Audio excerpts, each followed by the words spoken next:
You feel it. That unmistakable pressure that tells you it's time. You sit down, you wait, and nothing happens. Or maybe something almost happens. A small, hard piece pushes out. And yet that same heavy, unfinished feeling stays right there, like something is parked just behind the door and refusing to leave. You strain a little harder. Still nothing. You get up, frustrated, and walk away feeling like your own body just lied to you. If that scene sounds painfully familiar, I want you to know something right away. You are not imagining it, and you are not broken. The stool genuinely has stopped moving. But here's the detail almost nobody explains clearly, and it's the single most important thing you'll learn in this video. It hasn't stopped somewhere deep inside your colon. It stopped right at the exit, in the very last stretch of the journey in the rectum itself. And here's the part that explains why nothing you've tried has worked. This is not ordinary constipation.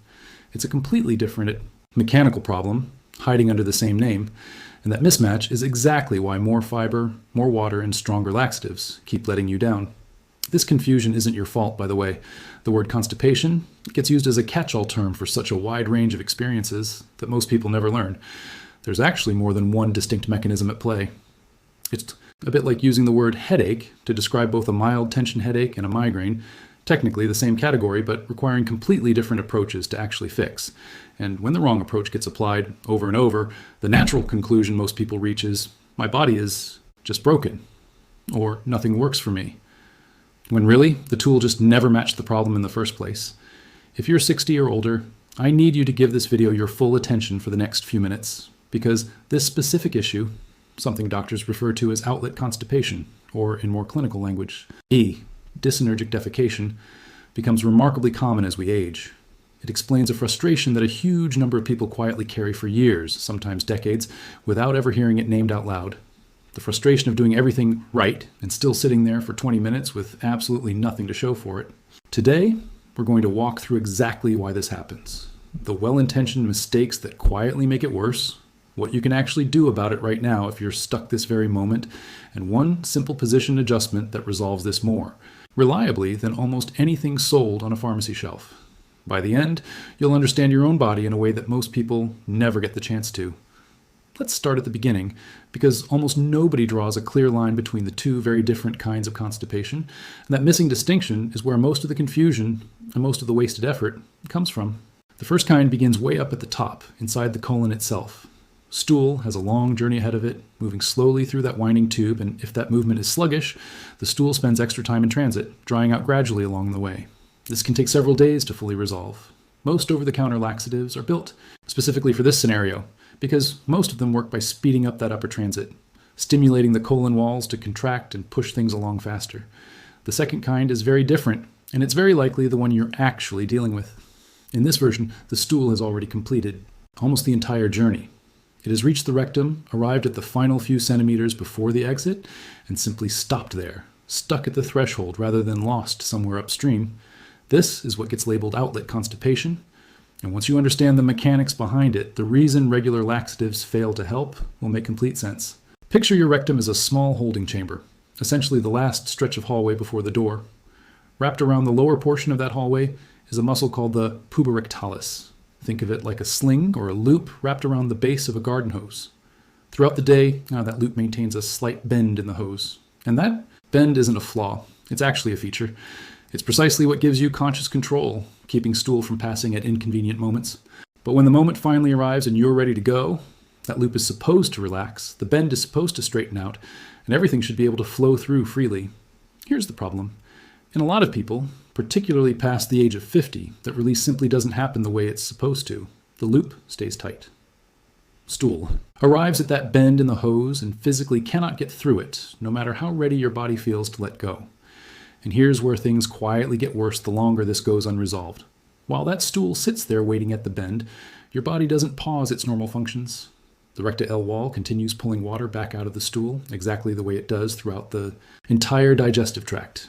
Hour after hour, what could have passed through easily and comfortably becomes progressively drier, harder, and denser, until eventually it hardens into a firm, stubborn plug that refuses to move no matter how hard you strain against it. If any part of that description feels uncomfortably familiar, know that this is far more common than most conversations about digestive health ever admit. It's not a rare or unusual problem. It's simply a rarely explained one. So let's get into exactly what to do about it, starting with understanding why the instinct to push harder is actually working against you. It's also worth mentioning why this particular issue tends to stay hidden for so long. Bathroom struggles are one of the last truly private topics left, even between spouses of 40 years or old friends who share everything else about their lives.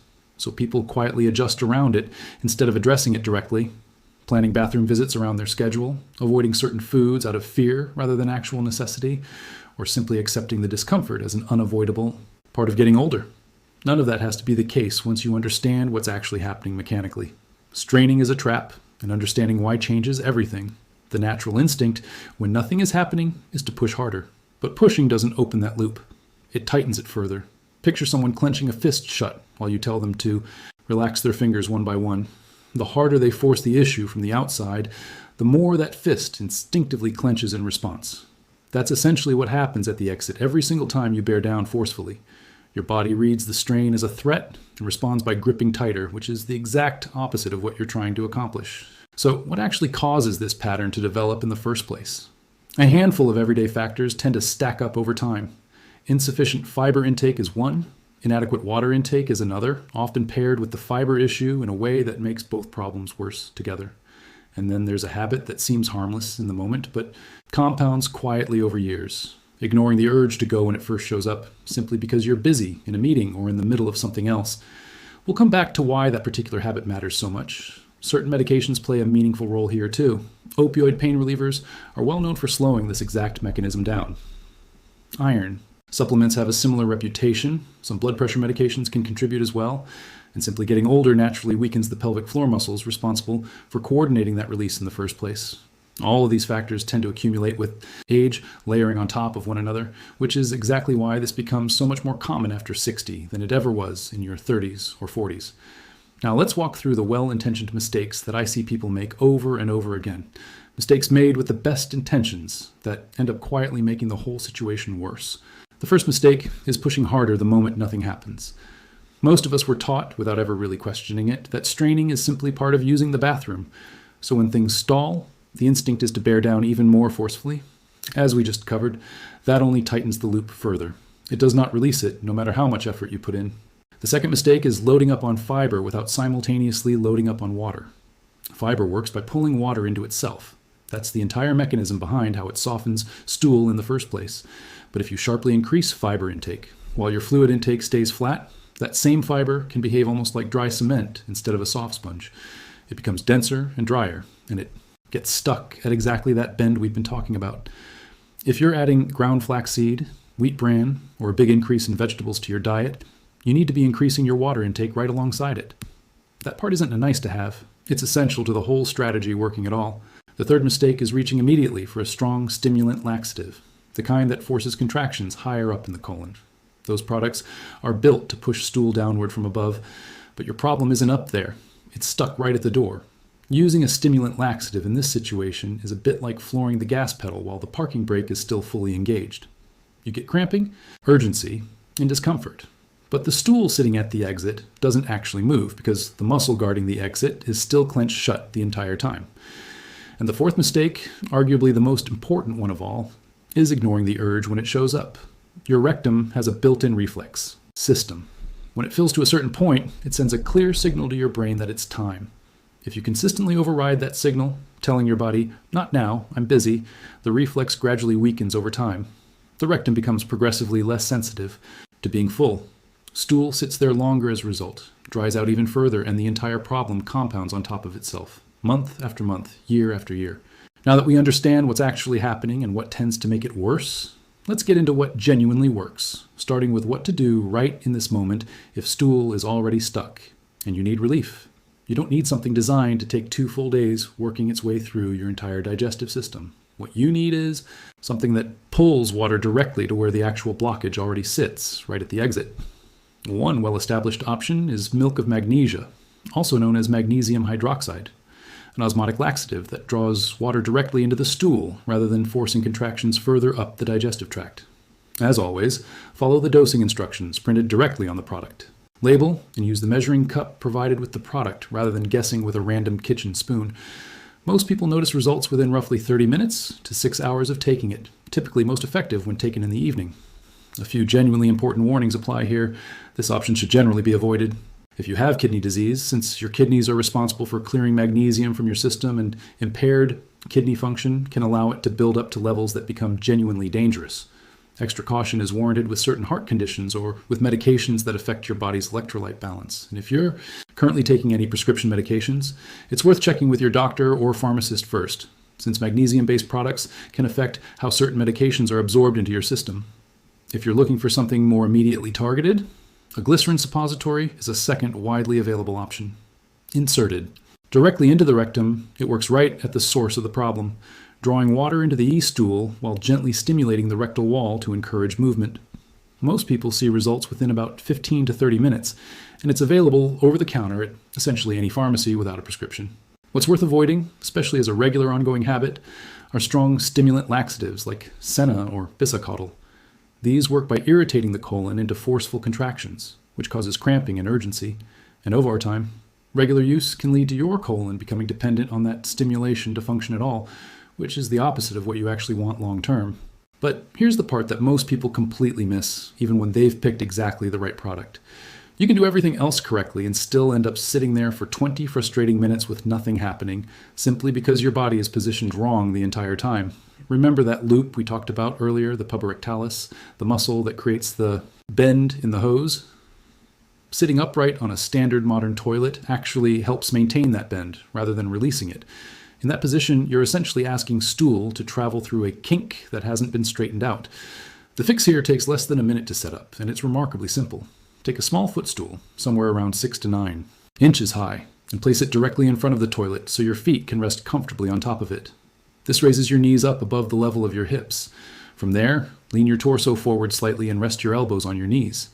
That's the entire physical adjustment required. Knees above hips, body leaning forward, and the bend in that internal hose straightens out, opening the path that was blocked before. The second half of this technique matters just as much as the positioning itself. Relax your belly completely and let it push gently outward, rather than pulling it in or tensing it the way most of us instinctively do. Then take a slow inhale through your nose, letting your belly expand fully as you breathe in, followed by a long, slow exhale through your mouth. On that exhale, consciously let go. You're not straining in this moment, you are releasing. I know this goes directly against what most of us were taught growing up, which was to hold your breath and bear down hard.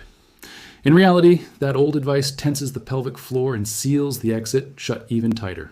Slow belly breathing, by contrast, sends those exact same muscles the opposite signal, an instruction to relax rather than clench. Now that we've covered what to do in the moment, let's shift from emergency relief to genuine long-term prevention. Because the real goal here isn't reaching for a laxative every single week for the rest of your life. The real goal is stopping stool from hardening at the exit in the first place, so you rarely find yourself stuck like this at all. 3 specific foods do this job remarkably well, and each one has real clinical research behind it rather than just internet folklore. First, kiwi fruit, specifically 2 green kiwis eaten with dinner. In clinical research, kiwi has been shown to improve bowel movement frequency, soften stool consistency, and reduce the amount of straining required. In head-to-head comparisons, kiwi has actually outperformed psyllium fiber supplements for people dealing with mild constipation, which is a genuinely striking result for something as simple as a piece of fruit. If you're able to tolerate it, eating the skin adds meaningfully to the fiber content, since that's where a large portion of it is concentrated. Second, ground flaxseed, roughly 1 to 2 tablespoons daily, mixed into water, yogurt, or a bowl of oatmeal. It's essential that the seeds are ground rather than whole, because whole flaxseed tends to pass through the digestive system almost completely untouched, providing very little actual benefit. Ground flaxseed, on the other hand, absorbs water in the gut and forms a soft, gel-like consistency that keeps stool moist throughout its entire journey, preventing it from having the opportunity to harden along the way. Third, prunes, around 5 to 6 in the evening, or roughly half a glass of prune juice as an alternative. Prunes naturally contain sorbitol, a type of sugar that pulls water into the stool in a manner similar to how magnesium works, only through a gentler, slower, food-based process rather than a pharmaceutical one. In randomized clinical research, prunes have actually outperformed psyllium supplements for people dealing with chronic constipation, which makes them one of the more evidence-backed natural options available. 2 more corrections are worth mentioning here because they quietly undo a lot of otherwise good effort if left unaddressed. Increasing fiber intake without simultaneously increasing water intake is a serious and common error. Fiber without adequate fluid D behaves almost like dry cement rather than a soft sponge. A reasonable target for most adults is somewhere around 25 to 30 grams of fiber per day, paired with steady, consistent water intake spread throughout the day rather than consumed all at once. And increasing fiber intake too quickly brings its own set of problems, including bloating, gas, and sometimes, paradoxically, worse constipation in the short term. It's far better to add fiber gradually over several weeks and give your gut adequate time to adjust. And the single most important habit of all, more important than any food or product we've discussed, is simply this. Listen to your body. When the urge arrives, act on it right away rather than postponing it. Your rectum has that built-in reflex we discussed earlier, and overriding it consistently day after day causes it to become progressively less responsive over time. Listen the first time, consistently, and your body rarely needs to ask twice. Before we wrap up, there's something important I need to address directly, because it matters more than anything else in this video. Most cases of stool getting stuck right at the exit are purely mechanical in nature, and they respond genuinely well to everything we've just covered. But your body also sends clear warning signals when something more serious might be happening underneath the surface. And those signals deserve real attention rather than silence. See a doctor promptly if you notice blood in the stool, particularly dark blood, or blood that's mixed directly into the stool rather than simply appearing on the surface. The same applies to unexplained weight loss, occurring alongside any change in your bowel habits. Pay close attention to a sudden, lasting change in stool shape as well, especially stool that becomes noticeably thin, almost pencil-like, and stays that way over time rather than returning to normal. Constipation that begins suddenly with no clear or obvious cause also warrants a conversation with a doctor, as does severe abdominal pain, vomiting, or an inability to pass gas at all, which can potentially point toward a genuine blockage requiring immediate medical attention. Knowing these warning signs isn't meant to frighten you or make you anxious about every bathroom visit. It's actually the opposite. It's a form of genuine confidence, understanding the difference between an ordinary mechanical issue you can address yourself, and a signal that deserves a professional evaluation means you can move through both situations with a clear head instead of quiet worry. One more thing worth mentioning before we wrap up. Patience matters here. If you start applying the positioning technique, the breathing adjustment, and the dietary changes we've covered, don't expect every single struggle to vanish overnight. The puborectalis muscle has often been operating in the wrong pattern for years, sometimes decades, and retraining that coordination, teaching your body to release properly again, can take a few weeks of consistent practice. Most people notice a real difference within the first week or two, but the full benefit tends to build gradually rather than arriving all at once. Stick with it, especially the positioning, since that's the piece that makes the biggest mechanical difference regardless of what else you're doing. Let's bring everything together into one simple plan you can actually remember and use. If stool is stuck right now, in this moment, consider milk of magnesia at the standard labeled adult dose with a full glass of water, or glycerin suppository if you want something faster and more directly targeted. Then, get your positioning right. Feet up on a small stool, knees raised above your hips, body leaning forward, belly relaxed, breathing out slowly instead of straining against a closed door. To prevent this cycle from repeating itself going forward, aim for 2 kiwis with dinner, ground flaxseed in the morning, a small handful of prunes in the evening, steady and consistent water intake throughout each day, and a gradual, patient increase in overall fiber. And the moment your body gives you that signal, go. Don't negotiate with it. Don't postpone it for later. Your body isn't working against you in any of this. It's simply asking, quite clearly, to be heard. If any part of this explanation gave you a clearer picture of something you've been dealing with quietly for a long time, share it with someone in your life who might need to hear it too. This is a subject most people never discuss openly, even with close family, which means a lot of people are sitting with exactly this frustration right now, assuming something is uniquely wrong with them when it isn't. Understanding your own body, this clearly is worth passing along. Take care of yourself. You genuinely deserve that.